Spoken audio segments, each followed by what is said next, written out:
Assalamualaikum warahmatullahi wabarakatuh. Selamat datang kembali di channel Gilang Gulat. Saatnya kita memprediksi Bash in Berlin, sebuah premium live event yang akan diselenggarakan di Jerman, guys ya. Pastinya persiapan sudah dilakukan dan ada 5 match yang akan dipertandingkan di Bash in Berlin seperti premium live event kecil lainnya. Triple H tidak mau membanyaki atau mengisi banyak match dalam satu perhelatan event ya guys ya, biar lebih leluasa para pegulatnya untuk menampilkan pertandingan yang maksimal. Tentunya walaupun ini premium live event kecil, bukan berarti pertandingan yang diselenggarakan di sana match card yang sudah disiapkan match ecek-ecek guys ya. Tidak, yang jelas kita tahu buat teman-teman yang selalu mengikuti build up menuju premium live event pasti tahu seberapa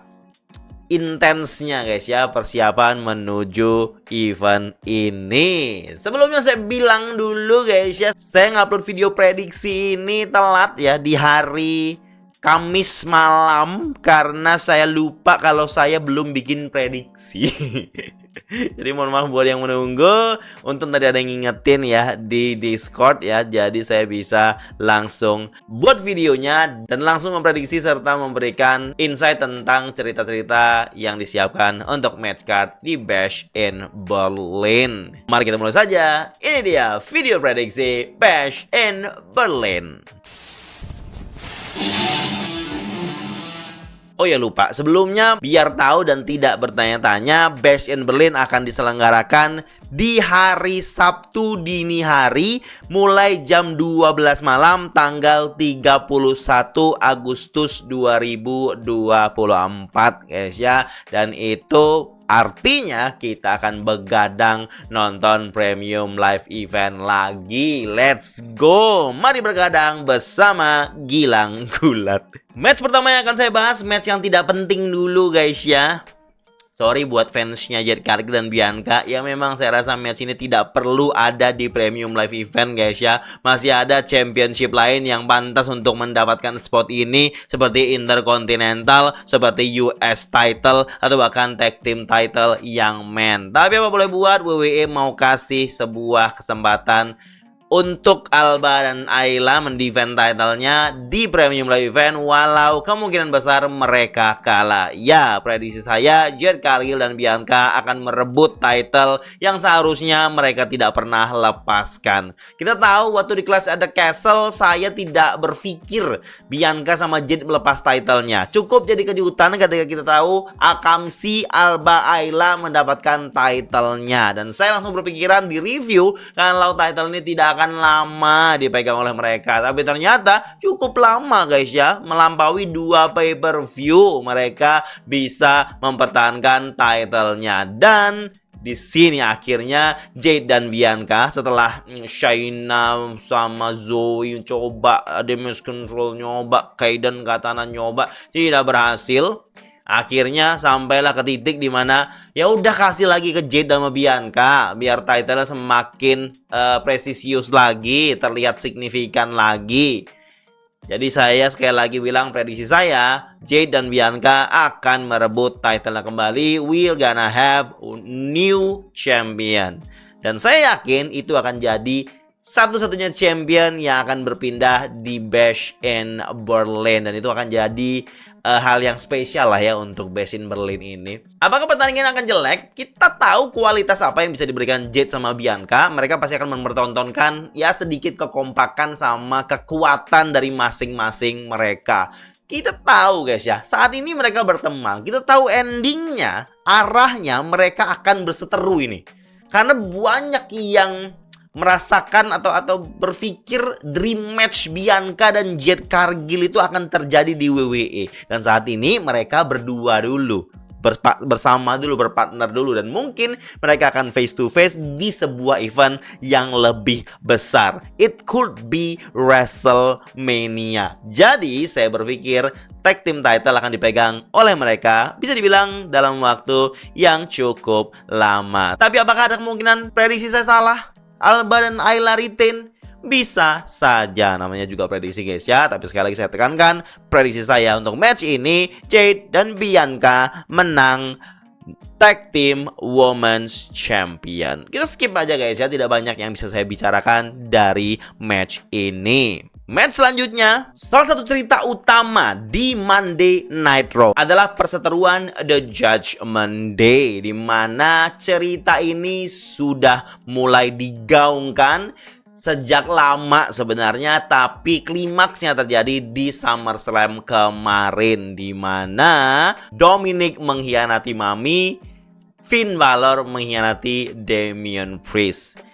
Jelas semua ini sudah jadi rencana mereka sejak awal, kalau Dominic, Finn Balor, dan Liv Morgan itu kerjasama sejak Rhea Ripley meninggalkan Judgment Day karena cederanya guys ya. Dan ini jadi match pertama untuk perseteruan yang sudah dicetuskan di SummerSlam kemarin. Dan saya cukup ekspektasi kalau yang terjadi itu mixed tag team match guys ya, karena untuk Damian Priest sama Rhea Ripley itu masih struggle di sini untuk balas dendam ke Dominic dan Finn Balor. Dan Finn Balor sama Dominic sama Liv Morgan dan Carlito serta JD itu masih tetap dengan Judgment Day faction-nya, sementara Damian Priest dan Rhea Ripley sekarang sudah keluar dari Judgment Day dan disebut oleh komentator sebagai The Terror Twins guys ya. Dan ini match mixed tag team match. Kita tahu apa yang kita expect ya kalau dalam mixed tag team match. Jelas mixed tag team match itu tidak akan memperlihatkan bagaimana seorang laki-laki memukul atau menghajar wanita. Kemungkinan untuk wanita mengajar laki-laki sangat ada guys ya. Itu rules yang kita selalu dapatkan ketika mixed tag team match. Ketika woman nge-tag mensnya yang lawannya itu otomatis masuk untuk face to face atau berhadapan dengan men sama men ya guys ya. Lelaki sama lelaki, yang ketika lelaki nge-tag perempuannya, perempuan sama perempuan harus otomatis langsung masuk. Ini nggak ada title yang diperebutkan, yang jelas ini hanya ingin menunjukkan bagaimana balas dendamnya The Terror Twins yang sudah dikhianati oleh Judgment Day ini, atau justru malah Judgment Day makin terlihat kuat di sini. Kita tahu Balor dan Antek Roco-nya ini tidak dapat match di Bash in Berlin, dan mereka pasti datang ke Bash in Berlin guys. Berarti mereka pasti akan membantu, akan mengganggu, merecoki, ngacau match ini, dan bisa membuat Damian Priest dan Rhea Ripley kalah. Akan tetapi di Monday Night Raw kemarin kita tahu Rey Mysterio ada di pihaknya Rhea Ripley. Soalnya Rey Mysterio dengan LWO beserta Dragon Lee datang itu ngejek Dominic dan membandingkan masa Dominic dengan Rhea daripada masa Dominic dengan Liv Morgan. Katanya bagusan sama Rhea kemarin gitu loh. Karena Rhea posisinya babyface, sekarang ya jelas Rey Mysterio bela. Dan Rey Mysterio ketika mau dihantam oleh Dominic dibantu, diganggu oleh si Damian Priest sama Rhea Ripley, The Terror Twins. Dan ini jadi jawaban dari pertanyaan saya sebelumnya, siapa yang akan membantu mereka? Karena Judgment Day jumlahnya banyak. Nah sekarang jumlah mereka lebih banyak karena LWO ada 4 orang yang akan membela Rhea Ripley dan Damian Priest, jumlahnya jadi lebih banyak guys. Dan ini bisa dibilang jaminan kemenangan untuk Rhea Ripley dan Damian Priest. Jadi prediksi saya guys, bisa salah ini guys ya, bisa salah. Prediksi saya adalah kemenangan dari The Terror Twins, di mana ini akan melaju ke feud lanjutannya Finn Balor ke Damian Priest serta Rhea Ripley yang mungkin akan merebut title dari Liv Morgan. Jadi misi mereka masih akan berlanjut dengan kemenangan yang mereka dapatkan di Bash in Berlin, makin menguatkan mereka untuk terus mengincar dan membalaskan dendam mereka dengan sempurna ke Judgment Day versi baru guys ya. Menurut saya ini adalah sesuatu yang menarik karena kita setiap minggu dicekokin dengan Judgment Day. Kali ini mereka punya prahara di tubuh Judgment Day sendiri, dan itu cukup intriguing guys ya. Malah sekarang saya nunggu mana nih segmen Judgment Day, kok nggak ada kemarin di 2 Raw sebelumnya ini. Judgment Day ternyata dapat promo doang atau dapat interview doang gitu loh, karena lebih mementingkan cerita-cerita yang lain yang ada di Monday Night Raw. Mari kita lanjutkan ke match berikutnya. Match title kita taruh belakangan guys ya. Kita coba bahas dulu match cerita gelang satu ini, yang mana pakai alat cambukan ikat pinggang sekarang guys ya, yaitu Drew McIntyre melawan CM Punk part kedua dengan stipulasi strap match. Sebelumnya kita jelasin dulu apa itu strap match. Teman-teman sudah pada tahu, saya pernah jelasin juga di match strap match sebelumnya, yaitu Karrion Kross melawan Drew McIntyre. Jadi mereka akan diikat dengan tangan mereka saling terikat satu sama lain dengan tali yang berbentuk ikat pinggang, di mana dengan tali itu mereka bisa memecut lawannya. Itu namanya strap match. Jadi bisa pecut memecut guys ya. Jadi legal kalau pakai strap itu untuk memukul lawan. Selain pakai itu, masih ada hitungan disqualification. Untuk menangnya bukan pinfall, bukan submission. Pemenang ditentukan dari siapa yang bisa menyentuh turnbuckle di ujung secara berurutan. 1, 2, 3, 4. Jadi sudah 4 sisi disentuh semuanya, barulah menang. Tapi kalau 1, 2, 3 dipukul, nggak jadi 4, berarti dia belum jadi menang gitu. Jadi tujuannya berarti ini melumpuhkan lawan dulu, sampai nggak bisa bangun, sampai dia bisa menyentuh 4 turnbuckle. Oke?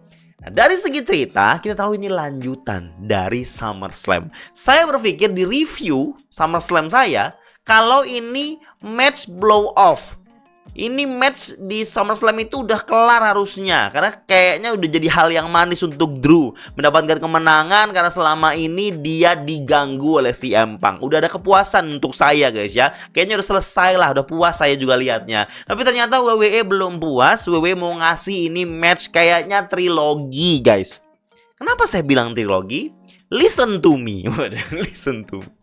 Jadi strap match itu adalah sebuah stipulasi yang tidak powerful kalau saya bilang guys ya. Kayak stipulasi yang hanya menengahi saja. Stipulasi yang mengisi untuk sebuah match pamungkasnya aja. Karena kemenangannya itu tidak memuaskan, cuma nyentuh turnbuckle. Mana ada sebuah match blow off atau pertarungan terakhirnya yang pamungkas itu menangnya nyentuh turnbuckle. Sangat tidak klimaks. Sangat tidak klimaks dan sangat tidak bisa dibilang menyelesaikan kepuasan yang kita inginkan gitu loh. Jadi CM Punk ini pertama kali strap match ini tercetus itu saat CM Punk dan Drew McIntyre masih dendam. Terus Drew McIntyre buka ikat pinggangnya mau mecut CM Punk, tapi malah CM Punk yang bisa mecut dia. Nah itu tanda-tanda permulaannya. Terus mengarah ke minggu depannya, di mana CM Punk sudah bawa strapnya itu siap untuk mecut si Drew McIntyre. Tapi misi CM Punk, dia nggak peduli siapa yang menang. Yang penting dia bisa mecut dan menyiksa Drew McIntyre karena gelangnya masih di tangan Drew McIntyre. Misinya CM Punk ngambil gelang itu dengan pecut-pecutan guys ya, nanti di matchnya. Pertanyaannya, yang menang siapa bang kira-kira? Gini, ada 2 kemungkinan kalau saya bilang guys ya. Kalau Drew McIntyre menang, bisa jadi cukup mudah untuk memprediksi kalau di match akhir, kalau ini trilogi guys ya, di match yang ketiga pasti CM Punk yang akan memenangkannya untuk kepuasan seorang babyface. Kepuasan penonton dengan seorang babyface. Jadi kayak sebuah ending yang pas gitu ya. Kalau di sini yang menang CM Punk, menurut saya itu bisa jadi satu sama dong. Nah, ini akan mengarah ke match pamungkasnya, susah untuk ditebak siapa yang akan memenangkannya. Dan menurut saya guys ya, kalau CM Punk menang di match ini, itu tidak memuaskan menangnya. Tidak memuaskan menangnya karena CM Punk menang hanya nyentuh turnbuckle, tidak benar-benar mengalahkan Drew McIntyre. Maka dari itu, prediksi saya Drew McIntyre akan menang lagi di sini. Semakin menguatkan dia kalau CM Punk udahlah nggak usah lawan dia lagi. CM Punk udahlah ngalah aja. CM Punk udahlah stop aja untuk ngurusin Drew karena Drew mau fokus untuk World Heavyweight title. Nah, ini makin seru kalau misalnya Drew menang di sini karena CM Punk pasti akan masih beringas untuk sampai ke titik puncak kemarahannya untuk mengalahkan Drew. Dan nanti di pay-per-view berikutnya, CM Punk mungkin akan request match yang lebih sangar. Apa itu? Ada rumor yang bilang Hell in a Cell. Bisa jadi begitu guys. Dan itu akan jadi sebuah ending yang pamungkas. Siapapun yang menang di sana. Tapi untuk saat ini, saya berharap dan saya juga memprediksi kalau Drew McIntyre akan menang lagi. Untuk memberikan kepuasan kepada seorang babyface ketika memenangkannya di match pamungkas, match yang lebih ekstrim lagi, match ending dengan penuh kebahagiaan yang mana finally CM Punk bisa mendapatkan gelang yang dengan nama AJ dan anjingnya itu direbut dari Drew McIntyre dan berhasil kembali ke tangannya. It's gonna be an epic trilogy kalau saya bilang guys ya. Mudah-mudahan CM Punk aman di sini. Mudah-mudahan CM Punk aman. Menurut saya nggak akan beresiko banyak match ini guys. Cuma paling mentok di pecut-pecutan, bantingan dikit-dikit, Claymore, GTS, lompat dari atas, ikat-ikat cekek-cekek, kayak gitu-gitu lah. Dan saya masih tetap excited untuk kelanjutan cerita rivalry ini. Dan sekali lagi saya bilang, ini bukan ending dari perseteruan mereka. Match selanjutnya, match undisputed WWE Championship. The champion kita, abangku Cody Rhodes, melawan sahabatnya, temannya sendiri, Kevin Owens. Saya pernah melihat orang mereview bagaimana bookingan Cody belakangan, yang bilang kalau Cody itu nggak punya musuh sekarang guys. Jadi Cody nyari-nyari musuh. Temannya sendiri diajak untuk lawan dia agar dia dapat lawan gitu. Jadi kok Cody kayak nggak ada siapa musuhnya Cody di sini gitu. Jadi bookingan di belakang ini begitu. Nah kalau menurut saya memang belum ada yang di build up WWE selevel top heel untuk nantang championshipnya Cody selain Bloodline. Nah maka dari itu Cody nyari-nyari, bukan Cody nyari ya, WWE nyari-nyari lawannya yang saat ini top babyface. Ya udah pilih aja seorang top babyface yang bisa ada kemungkinan menjadi heel. Kevin Owens lah pilihannya. Karena untuk memilih Orton udah duluan Guntah. Tiba-tiba Orton pindah Raw itu kaget saya guys. Abis SummerSlam tiba-tiba Orton pindah Raw nantang Guntah. Saya kira penantang berikutnya Cody Orton dong. Orton mah tinggal switch dikit aja udah keren banget jadi penantang Cody heel mania dia. Tapi tiba-tiba Orton nantang Guntah.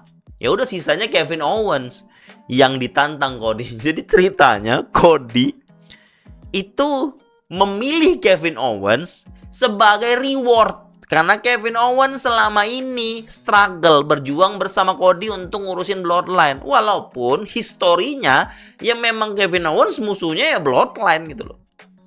Si Solo, si Roman dan bla bla bla itu. Karena untuk memasukkan seorang Cody ke Bash in Berlin nggak ada top heel yang bisa dipilih. Kevin Owens lah orangnya dengan alasan reward. Kevin Owens bilang dia nggak pantas dapat ini. Lose and win recordnya tuh di belakang bisa terlihat kalau dia belum pantas. Dia harus earn the opportunity. Tapi Orton protes ke Nick Aldis. Nick Aldis bilang apa coba? Ya udah saya pilih Roman Reigns aja nanti nantang Cody. Kevin Owens gak setuju lah. Kenapa Roman Reigns? Dia nggak pernah muncul kayak gitu tiba-tiba dapat title match tuh. Terus Cody bilang ya daripada karena kamu nggak mau ya Roman Reigns. Ya udahlah kata. Ya udah mau aja kata dia. Nah seiring berjalannya episode guys ya, minggu depannya WWE ngasih kita tease kalau Kevin Owens bisa jadi akan nge-turn heel. Apalagi ditambah di episode Grayson Waller kemarin kalau Kevin Owens ini punya track record mengkhianati temannya, mengkhianati sahabatnya, Sami Zayn, Jericho, Kofi Kingston. Jadi itu tuh Cody harus hati-hati, Cody akan dikhianati. Tapi Kevin Owens meyakinkan Cody, enggak, kamu itu beda Cody, kamu tuh kayak Kofi Kingston. Saya minta maaf Kofi Kingston, saya sudah pernah hianati. Kalau Cody kamu berbeda. Kamu gak kayak Sami Zayn yang saya hianati, Jericho yang saya hianati, karena mereka pantas mendapatkannya. Kalau Cody enggak, Cody beda, persahabatan kita berbeda gitu alasannya Kevin Owens. Ada insiden di mana Kevin Owens mau mukul gitu guys, sudah saya bahas di Bullet Review saya. Dan pertanyaan besarnya yang WWE build up itu adalah sebuah pertanyaan besar. Apakah Kevin Owens akan turn heel dan beringas dan menghajar Cody sesuka hati dengan ekstrim, pokoknya dengan kemarahan jahat dia? Pertanyaan itu. Nah sebelum itu prediksinya jelas nggak usah diprediksi, yang menang pasti Cody guys ya. Nggak ada chance Kevin Owens. Cuman yang jadi pertanyaan itu dijawabnya seperti apa. Nah jawaban saya, Kevin Owens ini return heel atau tidak? Jawaban saya tidak guys. Mungkin bisa salah, tapi prediksi saya tidak. Kenapa? Karena saya berpikir Kevin Owens itu bisa jadi hanya satu kali ini lawan Cody. Karena Solo bilang setelah siapapun yang menang di Bash in Berlin, next in line Solo. Selanjutnya adalah Solo Sikoa yang akan lawan World Champion, WWE Champion ini. Gitu. Karena Solo udah yakin, dia udah nyingkirin Roman. Saatnya dia fokus untuk merebut title-nya Cody. Berarti Kevin Owens hanya sekali ini. Setelah itu Solo yang nantang. Nah kalau Kevin Owens turn heel, padahal cuma satu match lawan Cody, ya ngapain? Kalau memang rencananya Kevin Owens memang mau jadi musuhnya Cody untuk 2 atau 3 match, turn heel lah jelas kalau saya bilang guys. Karena seseorang turn heel itu pasti harus ada perjalanan dia untuk perseteruan dulu gitu loh. Lawan musuhnya yang dia turn heel kan, yang dia betray ini gitu. Ada kemungkinan juga di Bad Blood di pay-per-view selanjutnya Kevin Owens turn heel di Bash in Berlin, di pay-per-view selanjutnya Kevin Owens ikutan bareng Solo dan Cody triple threat. Kalau itu intinya arahnya ke situ. Begitu. Tapi prediksi saya selain menangnya Cody adalah Kevin Owens nggak turn heel kalau saya bilang. Apakah dia akan turn heel? Mungkin di kesempatan lainnya. Mungkin. Begitu guys ya. Untuk cerita ini saya bilang cukup intriguing, cukup bikin kita penasaran karena WWE ngasih kita pertanyaan besar, apakah Kevin Owens akan tetap setia menjadi temannya Cody Rhodes. Sampai kita ke main event. Main event kita, abangku, The Ring General Gunther, the World Heavyweight Champion, melawan penantangnya Randy Orton. Kenapa saya bilang ini main event? Karena Gunther ini bisa dibilang akamsinya Jerman guys. Walaupun dia bukan kebangsaan Jerman guys ya, tapi katanya dia ini dulu waktu di Indie aktifnya di Jerman juga, dan ya Eropa lah hitungannya guys ya. Jadi si Gunther itu akamsinya gitu, yang ditunggu-tunggu oleh masyarakat Berlin. Bahkan posternya Bash in Berlin juga Gunther guys gambarnya. Ya dia kayak peran utama lah gitu loh. Jangan malah nanti main eventnya dikasih Cody lawan Owens, mentang-mentang Cody undisputed dia yang harus nutupin acara gitu. Enggak, jangan kalau saya bilang. Harus Gunther main eventnya guys, karena memang sudah layak. Dialah ikonnya untuk Bash in Berlin, dan dia hitungannya masih akamsi di Jerman. Cerita feud ini simply melanjutkan yang menggantung di King of the Ring turnamen final Arab Saudi. Kita tahu kunciannya Gunther nggak sempurna dan dibahas oleh banyak orang. Ini seharusnya Orton nggak kalah, seharusnya Gunther nggak menang King of the Ring, dan gara-gara dia menang King of the Ring dia dapat title World Heavyweight dong. Sangat layak Orton menantang dia dengan kontroversi itu. Karena setelah King of the Ring, Triple H di wawancara dia bilang dia ngejanjiin sometime in the future nanti Orton akan dapat kesempatannya lagi untuk lawan Gunther. Nah inilah kesempatannya Orton nagih itu. Nge-build up-nya lagi, mereka harus cari promonya apa nih, titik poin yang disasar dari ejekan mereka apa. Nah untuk Randy Orton, itu dia yang mengaku masih dalam kondisi primanya dan masih siap untuk menjadi 15-time World Champion. Terus menceritakan legasinya, menceritakan prestasinya dia selama ini. Dan dia sangat layak, dia sangat yakin bisa merebut World Heavyweight Champion dari Gunther. posisinya di sini, Randy Orton tidak mengejek Gunther, dia respect lah gitu loh. Tetapi Gunther yang memang karakternya sombong, merasa lebih di atas daripada siapapun, dia mengejek Randy Orton sebagai orang yang sudah tidak relevan lagi. Itu sudah di masa lalu. Saat ini Gunther itu masa prime-nya Gunther itu jauh mengalahkan masanya Randy Orton dari masa prime-nya. Pokoknya gitulah. Kesombongan Gunther. Cuma yang kita rasakan buat teman-teman ya yang ngikutin build up-nya, Orton dan Gunther itu build up-nya itu hanya sebatas promo dan brawl dikit-dikit.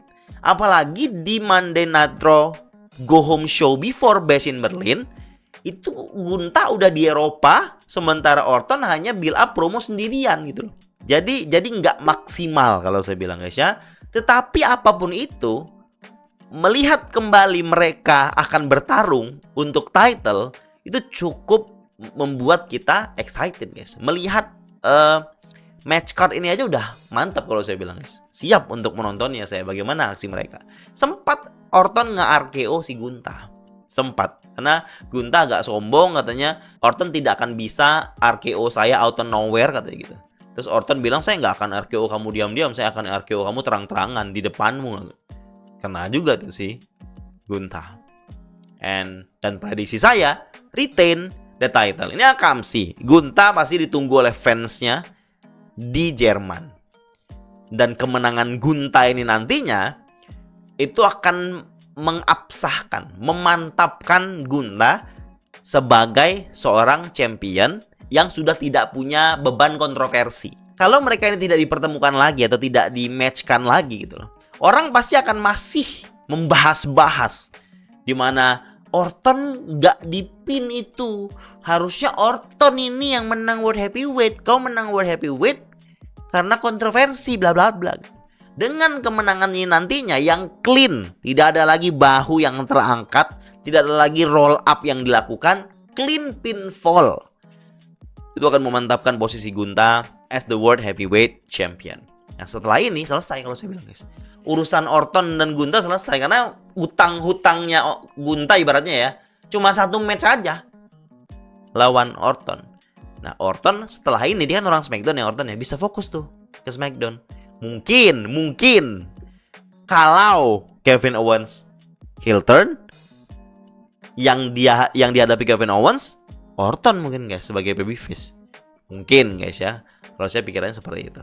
Ada hal yang saya bilang cukup mengganjal guys ya di Bash in Berlin Jerman, adalah ketiadaan match untuk Ludwig dan Ilja. Harusnya Ilja sama Ludwig tuh kebagian gitu loh matchnya. Karena ada yang nyebut Ilja itu ya hitungannya juga ada Jermannya darahnya. Terus Ludwig ya juga Jerman gitu loh. Kenapa mereka nggak dapat spot Akamsi di sini? Justru yang dapat spot Akamsi si Gunther yang tidak ada darah Jerman, cuma pernah aktif di Jerman gitu. Itu jadi pertanyaan saya juga guys. Tapi untuk match live event, match of air, saya yakin Ludwig sama Ilja dapat gitu loh. Cuma kan yang bisa dibanggakan kan match di pay per view ya guys ya. Tetapi tetap Gunther akan didampingi Ludwig nantinya. Dan juga itu mungkin akan menambah hype Akamsinya juga untuk Ludwig Kaiser. And that's it. Itu semua tadi match yang akan terjadi di Bash in Berlin. Ada 5 match guys ya yang siap untuk dipertandingkan. Kalau saya cukup excited untuk menunggu apa yang akan terjadi di mixed tag team match sama di strap match guys ya. Karena menurut saya itu salah satu membuat saya cukup bersemangat untuk menyaksikan Bash in Berlin. Tapi ya main event juga bukan jadi yang harus kita skip guys ya. Yang patut di skip mungkin yang tag team woman. Teman-teman juga pasti punya prediksi, silahkan komen di bawah. Terima kasih buat teman-teman yang pastinya masih semangat untuk menjadi subscriber Gilang Gulat. Jangan lupa subscribe terus, like, comment, share. Wassalamualaikum warahmatullahi wabarakatuh. Thank you.